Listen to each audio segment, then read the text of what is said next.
Hello and नमस्ते सम्पूर्णमा मामु छोरी ब्लगमा स्वागत छ है। म चाहिँ आज यो बार्दलिङ रिसोर्टमा आएको छु घुम्नलाई। सो एकदम राम्रो जङ्गल रहेछ है। यसलाई चाहिँ के भन्छ, पोखरी हो कि के भन्छ, यसलाई थोरै सानो रहेछ। अनि यो चाहिँ सिङ्गाको टाउको कि बाघको टाउको हो थाहा भएन। अनि यहाँ माथि पनि जान मिल्छ होला, तर हामी नजाने। सो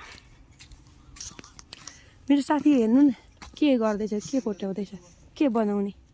केही बनाउनु होइन, हेभी मात्र राखा मैले। यो 3वटा चुलो, 4वटा चुलो छ। अनि यसमा भाँडा पनि बढ्दैन के लाउने यसमा। यसमा चाहिँ सायद हामी आफै बस्ने होला।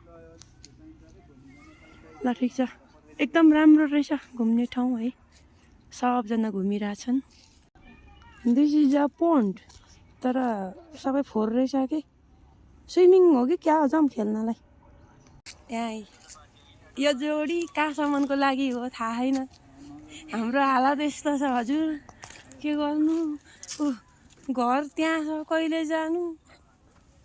मेरो साथीको हालत यहाँ सल्टेनी हो। सल्टेनी हो। अनि उतो चाहिँ टोइलेट हो पराको। यहाँ हेर्नुहोस्, दिस इज अ लप्सी भन्दैछ कि के भन्छ। यो लप्सीको दाना रे हो, चिन्नुहुन्छ हजुरहरूले। यस्तो रहेछ बार्दलिङ रिसोर्ट भ्यू, एकदम बवाल, एकदम राम्रो रहेछ है।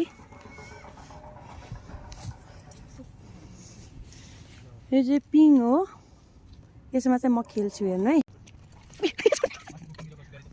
झन्नै लड्यो।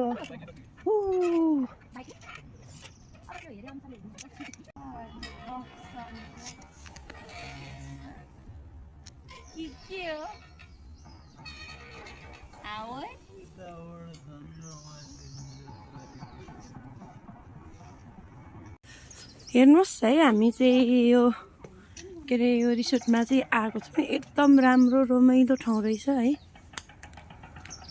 फेरि हामी 2जना मात्रै आएको आउन चाहिँ, उहाँले चाहिँ हामीलाई बाटो देखाइदिनु हुँदैछ, कता कता जाने घुम्ने भनेर। सो